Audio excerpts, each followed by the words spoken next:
I hope you enjoyed the music as you came in today. I had a couple of students actually comment about that. Once I was enjoying a song by the Beatles and I had a student tell me, "You must really like that. It must take you right back to high school." I hope they didn't think I was that old, or maybe they didn't understand the Beatles, but I did enjoy the Beatles in high school, but only because I enjoyed vintage music then. The Beatles were around before I was born, just so you know. Good morning. I'm really excited to be here today and to address you on one of my favorite topics. I was fortunate to be able to teach a course in positive psychology here at Southern Virginia University this past fall. And I got to do a lot of fun reading and research as I prepared for the course. And I'm excited to share some of the best parts of that with you today. But first, I think it would be irresponsible to have this conversation without mentioning that mental illness is real. Today we won't be talking about how to treat mental illness. The things we will talk about can certainly still help with some of the symptoms of many mental illnesses, but I must acknowledge mental illness is real and deserves much more than a cursory review or a list of perfunctory anecdotes. I don't want my message to be perceived as an easy fix, and then I don't want those who have or know real mental illness to feel slighted or shortchanged. I want to make sure that you know that I am not saying that what we will talk about today will cure clinical depression. If not taken in the right context, someone could receive this presentation and feel as though I'm saying, well, it's your own fault you're depressed, you just need to think and act differently and all will be well. That is not my message. My message is just a lighthearted discussion of ways to take charge of some destructive habits and to elevate your mood in the process. We're not pretending these interventions can simply cure clinical depression or anxiety. So, with that out of the way, the President asked me to give this discussion today and discuss what he referred to as the February blues. He said that everywhere he has ever been, February is a difficult month to get through. And then he said, well, except for Stanford, because at Stanford it's beautiful all the time. And so they don't get February blues, they get spring. Well, in all fairness, we have something Stanford does not. We have snow. Now, of course, not everyone is a fan of the snow, but for those of us who are, that first snowfall in December can be pretty magical, right? And it comes with excitement, and it often brings with it the anticipation of Christmas. And if you work for or attend a university, we know that Christmas break is coming. But when winter is finally ending and dragging itself along and just won't seem to go away, the magic of snow sometimes is lost on even the biggest of fans. Somehow the weather turns into the enemy. And instead of snow being a harbinger of the good times ahead, it becomes that dirty, crusty pile of cold stuff that just won't go away because the sun has disappeared and we're all just going to freeze to death.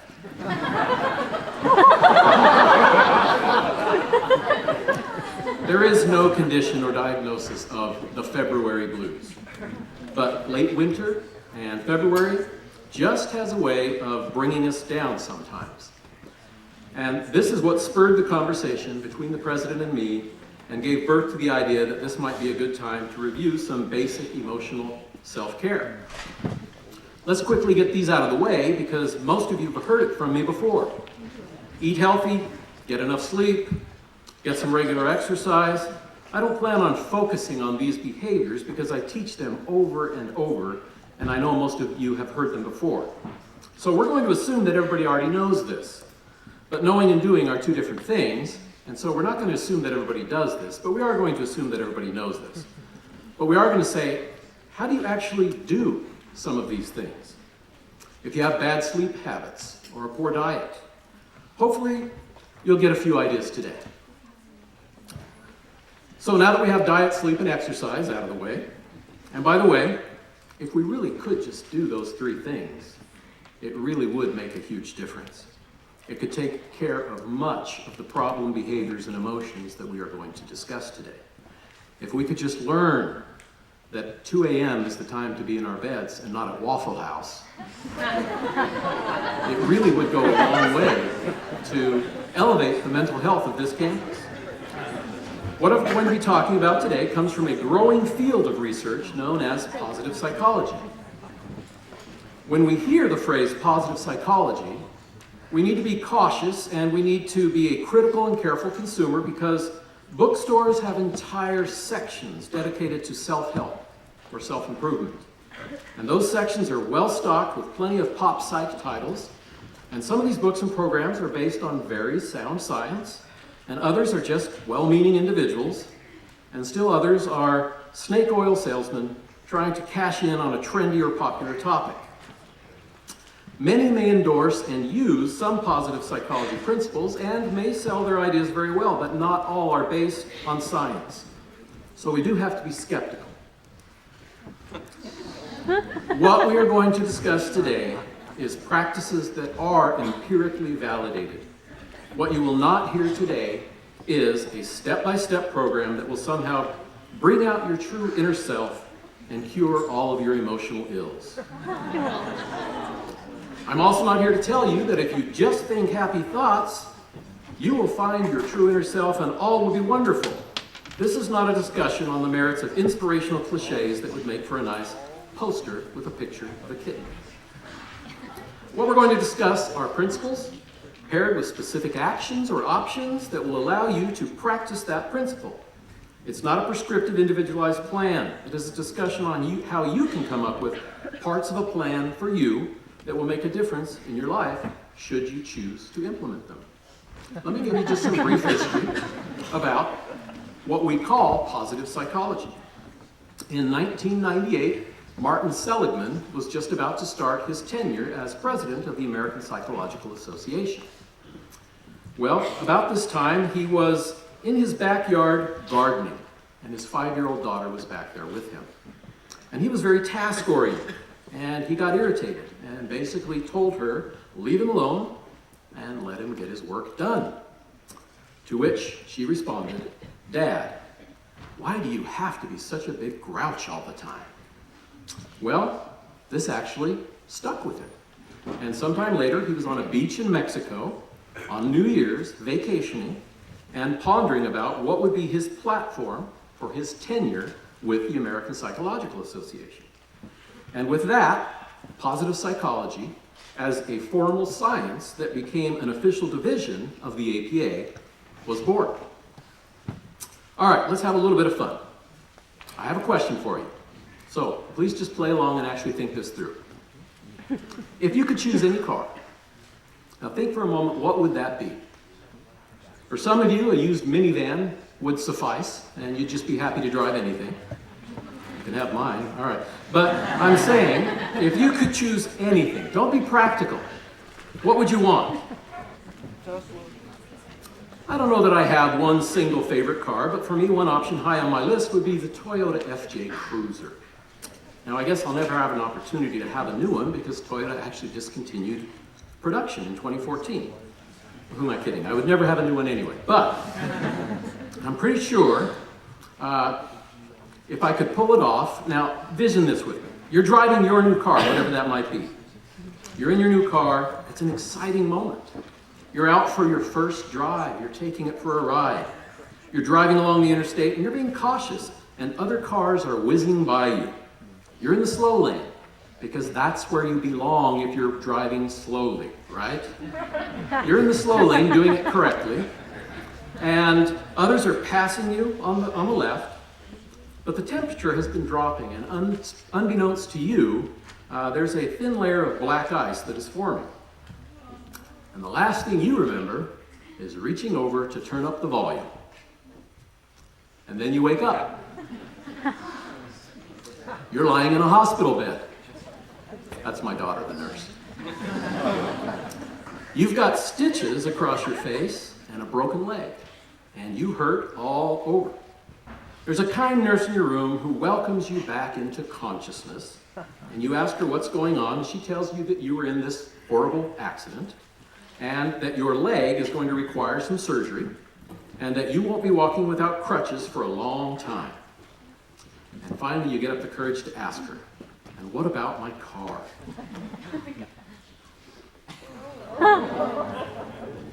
Your car is a total loss. And remember, they don't even make these anymore. Okay? It's a one-car accident, just you in a rollover. What is the first thing that goes through your head? Consider that for a minute.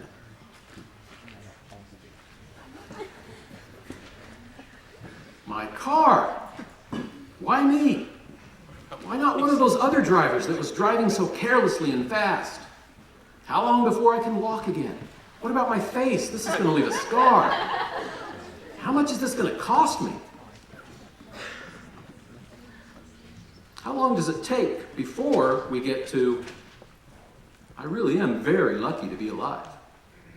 Good thing I was in my new FJ, because if I would have been driving my old Kia, it would have been so much worse. I could have been really messed up and may not have even lived through it. I'm grateful that it's just a broken leg. I could have been paralyzed. I am blessed. I could have been worse than paralyzed. I could have been this guy. Or I could have died. How do you answer these questions?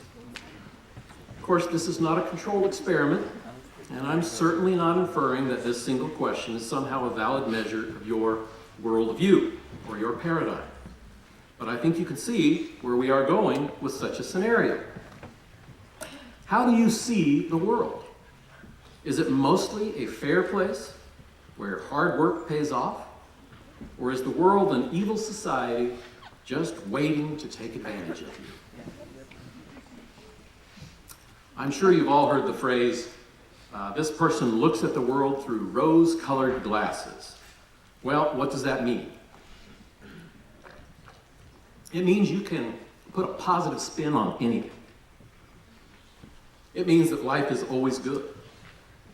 A pair of glasses is actually a good metaphor for your worldview, how you view the world. We're not saying that this is always healthy to wear a pair of rose-colored glasses, and that this is how you need to see the world. But we are asking you to consider, through what lens do you see the world? Can you see the good, or do you mostly just see the problems and pick them apart? If I hand you a rose, can you see the beauty of that rose? The delicate petals, the vibrant colors, the wonderful fragrance? Or do you notice that thorn that's also next to that rose? It's important to appreciate that both of these are realities. That thorn does exist. We're not pretending the thorn isn't there. But are you going to focus on the thorn and rob yourself of the beauty of the rose? If this is a skill you need to learn, it can be learned. You've probably heard the phrase before, paradigm shift. Well, it's a trendy phrase in business a while back. What exactly are we saying? This bird is having a paradigm shift. This bird was trapped in an egg, and that was his worldview. That's all he could see. And when he broke out of that egg, he saw something that he had never seen before. Where does your emotional paradigm come from? And can you change it?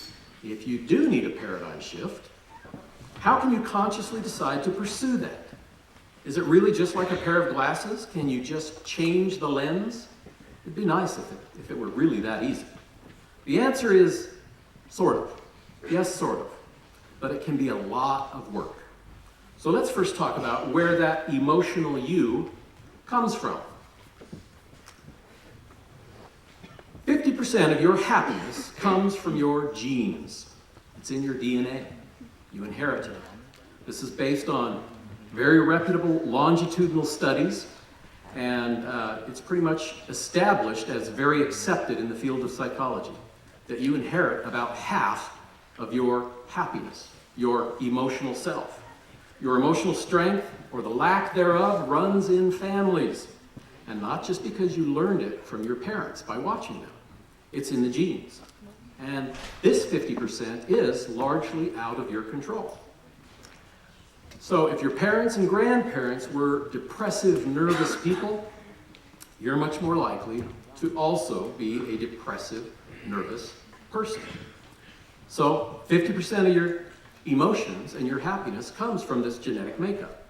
Now don't worry, that's only half of you. About 10%, and this part really is under discussion, but we're going with the most frequent research done by Sonia Lubomirsky. 10% of your happiness quotient is from life events and circumstances. This accounts for things unlike genetics, and this one is constantly changing. Some of this 10% is influenced by us, but some of it is not. We're talking about things like natural disaster, not in our control, right? You're in a tornado, that wasn't your fault. But this also includes good things. You got that raise, you made the team, you got that promotion, you have a great job. So we say that this is 10%, but there is some flexibility. Because number one, how much these things are in your control is often up to what you do about it. And number two, the severity of the event does need to be factored in. Being fired is not quite as difficult as losing your home in Hurricane Katrina. So these can be good or these can be bad. Could be somebody gives you a new car, but then you wreck it, right? So life happens. This is about 10% of your happiness quotient. The rest is truly completely up to you. The other 40% is what you make it. Are your thoughts and habits healthy or depressogenic? Now, keep in mind that already we're behind here. We are only influencing about 40%, okay? So if we have inherited some anxiety genes or some depression genes, then we're a little bit behind the curve, which makes it all the more important what we do with that 40% that we do have. What you do with this 40% over time builds your emotional paradigm. This is where you do the work of deciding. Are you going to wear rose-colored glasses? Are you going to be realistic? Are you going to look at life through a pair of glasses that needs cleaning and is cracked and is the wrong prescription anyway? This is the part where we choose to do intentional activity and we choose to control our thoughts. And we program this part of our happiness through repeated thoughts and behaviors. Every day, day after day, we make choices. We decide what we will do with our time and how we will use or control our thoughts. And if we repeat the same thoughts or actions often enough over time, we establish habits. Now, you all know what a habit is. There are such things as bad habits, but there are also good habits. These are within our control. And habits established because we do something regularly the same way, over and over, time after time, and soon it becomes automatic. So when we are talking about habits, we are also talking about how we think, not just what we do. Through your repeated thoughts and behaviors, where do you spend your time and what do you focus on? Whether it's math, or piano, or soccer, or art, these things become your reality. This is where you have put your emotional investment. How does this happen? Through a process referred to as neuroplasticity, each of these repeated behaviors or thought patterns creates a distinct neural pathway in your brain, and the more we do that behavior, the more automatic it is for you. And it happens without you really thinking about it. I'm sure you've all had Professor Walker's introduction on myelination, and we could add dendrite pruning, and the different things that actually shape your brain. What you do, how you think, is actually creating your brain. You don't just have the brain you were born with, and that's it. You can actually, literally, change that brain. Any Tetris fans in the room? A few. I've never been a Tetris player, but I read an interesting article. that talked about people who play Tetris for hours and hours, day after day. They have what is referred to as the Tetris effect. And these people actually go through life, walking down the street for a while, noticing, oh, I can see that this building would actually fit right here. And if we could take this car and put it right there, that's how the game's played. You're fitting these blocks together. And this Tetris effect stays with you. And you go through your day thinking about this, just because you spent hours playing the game day after day. It's important to point out that this process takes place with or without our deliberate behavior. Whether our repeated behaviors are helpful or self-destructive, this process is taking place. The brain does not discriminate. It just wants to see, what are you doing over and over? If we're spending hours and hours on a certain activity or thought pattern, the brain will work to facilitate that neural transmission more automatically with each additional hour of practice. Any musicians in here? I'm amazed at the process of reading music. I am not a musician. I wish I were. But for those of us who are not musicians, and even for those of us who are, think about what a miracle that is. You're looking at 5 lines and a bunch of dots, and somehow your fingers know how to whiz along that piano key and make music. How in the world does that happen? Obviously, it's happening much more quickly than you could possibly stop to think about it. I can play music. I can look at it and say, oh, that's a F-A-C-E. There's a C. Okay, I know where to find the C. That's what I can do. I can read the music, and I can find the note. But in order to play music, it takes hours and hours and hours of practice. And what's happening during that practice is your brain is changing the way that it reads the notes in front of you. And what ends up happening is you've developed some amazing neural networks so that when that sensation of the sheet of music in front of you goes through your eye, it's processed instantaneously through your central nervous system, out to your muscles on your fingers, and moves without you thinking about it because it becomes that automatic. It comes as a result of spending thousands of hours of practice if you want to do it well. Are there regular activities in your life that take hundreds, if not thousands of hours of your time? Anybody here have access to a Netflix account? We all have some good habits, but how many of us have bad habits that get in the way of accomplishing what we really want to accomplish? Remember, the more time you invest in something, the more you binge on something, the more that becomes your reality. The more it becomes written into the neural connections of your brain. How are you programming your brain? Where do you invest hours of time, day after day, week after week? What you do with yourself and where you choose to place yourself is developing those neural connections. So, tip number 1, surround yourself with beauty.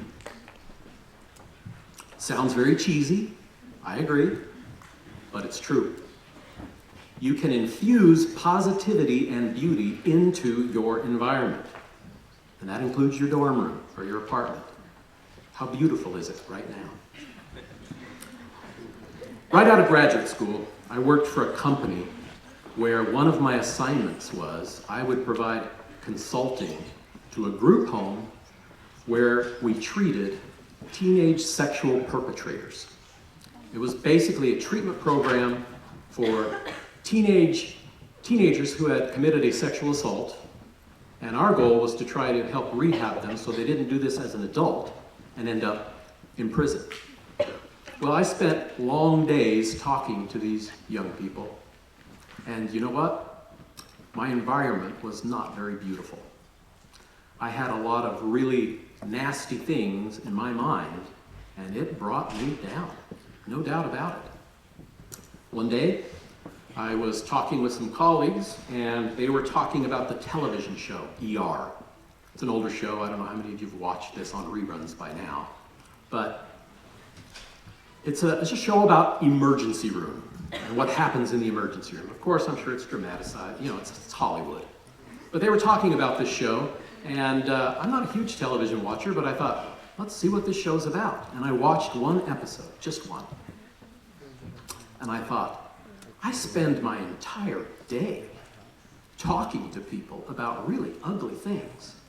Why would I spend my evenings watching people in trauma? Does that even make sense? I had to very deliberately change what I did with my extra time outside of the office to even be able to survive that job. Tip number 2. There are no happy hermits. Tip number 2 is develop healthy relationships. And right here I want to dispel a myth. Being an introvert is not a bad thing. An introvert is not a hermit. Introverts have people in their lives. They just need those people in their lives on their own terms. They do need people though. And introvert or extrovert, without people and healthy relationship in your life, you are missing out on a huge piece of happiness that is available to you. So when we say healthy relationships, what are we talking about? We're saying surround yourself with healthy, positive people and make sure that relationship is reciprocal. I know some of you have heard me talk about this before in other classes. A reciprocal relationship is you get out of it what you put into it. And I know you've all been in that relationship where the other person just sucks the life out of that relationship with their drama, right? Not healthy. Not healthy. We need to draw some boundaries. And if we're not getting as much out of it as we're putting into it, or are we the one that's doing the sucking? Okay? Consider that. A healthy relationship is 2 ways. We're getting something out of it, and we're not just going around needing all the time. Balance it, and it can be a very healthy, happy thing in your life. Keep in mind that it takes 2 to make a relationship work, to work well. It only takes 1 to wreck that relationship. But it takes 2 to make it work. And you have to do your part to invest in that relationship. Tip number 3. Deliberate acts of kindness and compassion. The practice of deliberate acts of kindness and compassion over time actually shows a measurable change in the amygdala in your brain. What is the amygdala? The amygdala is part of your limbic system, which is basically the emotional part of you. So if you have a lot of anxiety, your amygdala and that part of your autonomic nervous system is a little bit heightened in the way that it's responding to things. And so through this research, we find that by actually practicing compassion and being kind and giving service actually can calm that part of the brain down and literally change the structure of that part of your brain. This is a part of your brain that is that fight or flight response that you've heard about in biology class, right? It's either I'm going to attack or I'm out of here. And what we're saying is when that's out of control, you've got a lot of anxiety and you can calm it down. And just in the spirit of last week's forum, where everybody thought they couldn't speak without quoting Dante, I decided to find something by Dante, just for the provost. He who sees a need and waits to be asked for help is as unkind as if he had refused it. Don't wait to be asked to help. Deliberate acts of kindness actually helps to rewire that part of your brain where anxiety resides. Tip number 4, give. An experiment was done with a group of college students where everybody was given $20. I'm not a rich man, so I can't do that for you today, sorry. If I could give you all $20, and then we divided the room in half, and I said, this half, I want you to go out, and you're only allowed to spend that money selfishly. Get yourself something you want. And this half, you are not allowed to spend this money at all on yourself. You have to find, don't just give the 20 away either. Think about it and use that 20 to buy a gift for someone else. Which half had a measurable increase in happiness when it was all done? You got what you wanted. These guys are happier. That's truly how it works, folks. So, give. Those who are told to spend money on others were reported as statistically significantly more happy. Aww. Meet Wes and Jed. Jed's the dog, in case you're wondering. Let me give you another example. This is my grandson, Wes. One day he was working on his little alphabet puzzle and he got tired, so Jed became a nice pillow for him. They're actually good companions when Wes comes to visit. Well, Wes is a fan of the Paw Patrol. Any of you even heard of the Paw Patrol? I hadn't heard of them until last Saturday. All right, good, a few hands. All right. Wes has a collection of dogs that are part of the Paw Patrol, but he didn't have this dog. This dog is called Rubble, and he's a bulldog. And Jed is a bulldog, and Wes wanted Rubble. So his mom called us and said, check the dollar stores over there, because that's where these things are, and see if they're sold out of Rubble. And we went to the dollar store, and sure enough, they were sold out. No bulldog for Wes. But come on, this is the 21st century, right? Pulled out my iPhone, ordered one on the spot. $6 plus shipping, right? $6 with shipping, excuse me. But I pushed a button, and a package was on its way to Wes with Rubble in the package. And when Wes opened the package and found what was inside, this was the result.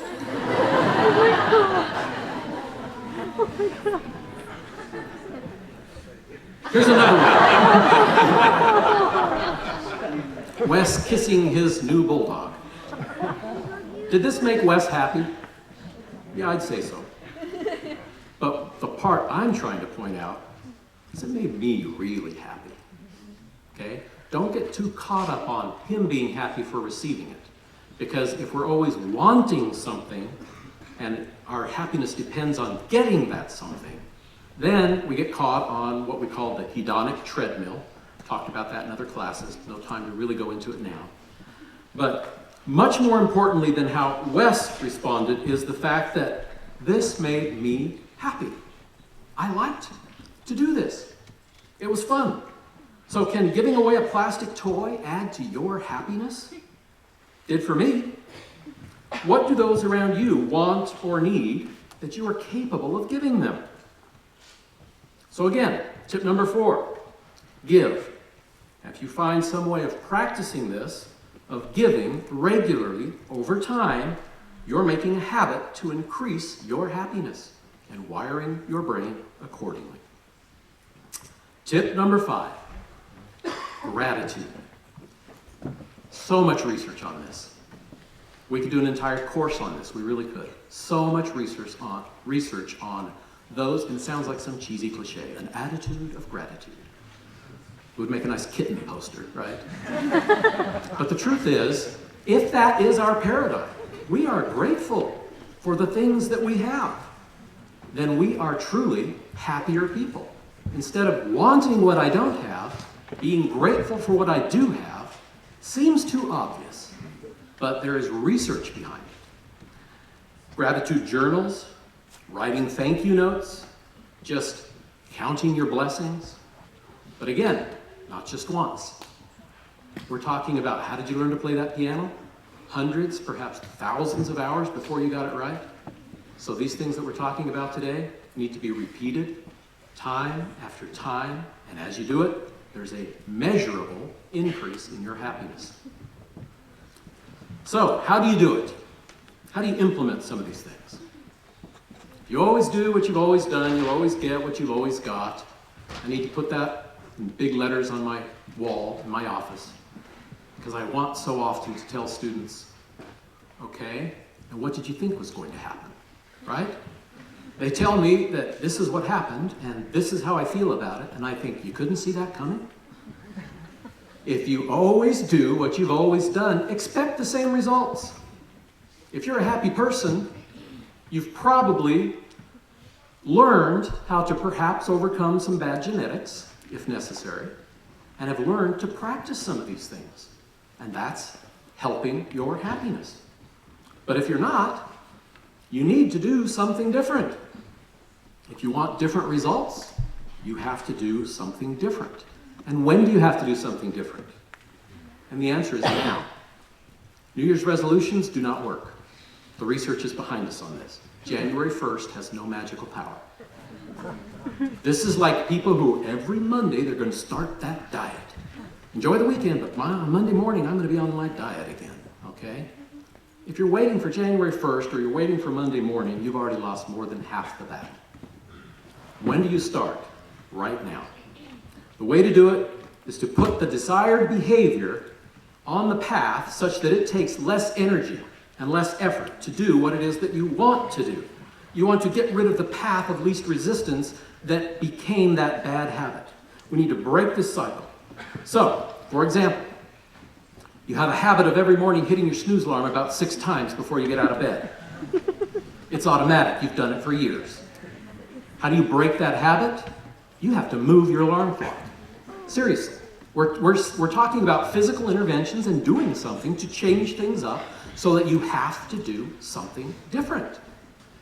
You know that they sell a clock that the speaker goes off right here by your ear, and the only way to turn it off is to get up and walk into the other room and stand on the mat that is going to finally turn that alarm off?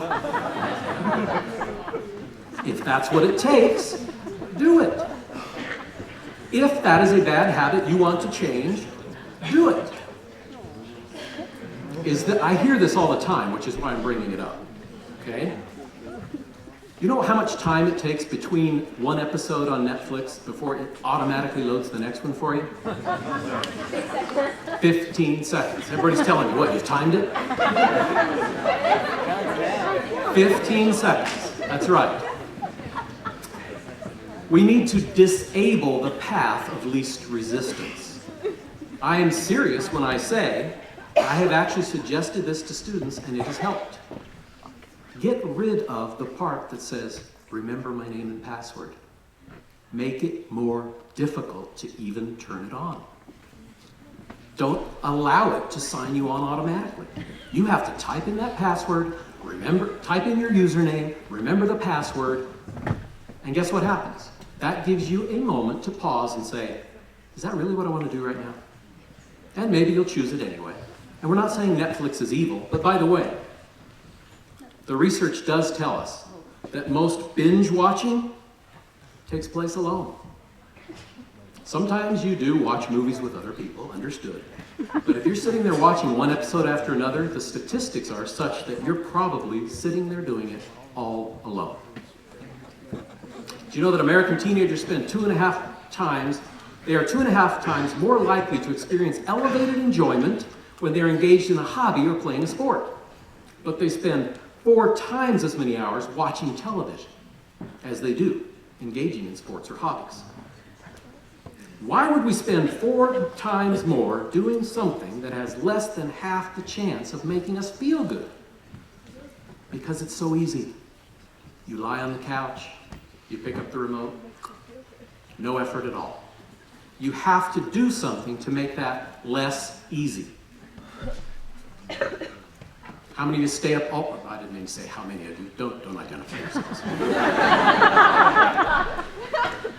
I've talked to a lot of students who tell me that it's difficult to ever go to sleep because they're sitting there texting on their phone all night. What is that phone doing in bed with you? Seriously.